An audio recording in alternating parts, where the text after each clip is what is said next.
जेन्ना आमी पावल मारतना पयले सुवातेर आमच्या काळजा मोनाची नवसोनी करुया.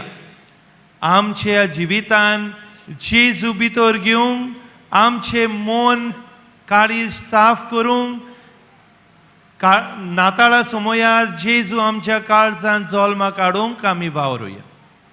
दुसरे सुवातेर जेजू अणभवल्या उपरांत हेच जेजू आमी दुसऱ्यांक दिवंक वावरुया.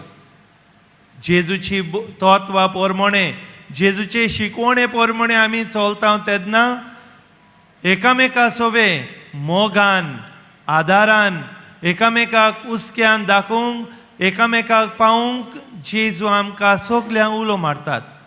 जेन्ना आमचे जिवीत आमी नव सोडतात, सोम्याची वाट आमी तयार करता तेन्ना न्हयच फकत आमचे भितर आमी जेजू अणभवूंक जाय, पूण हेच जेजू आमी दुसऱ्यांक दिवंक वावरुया.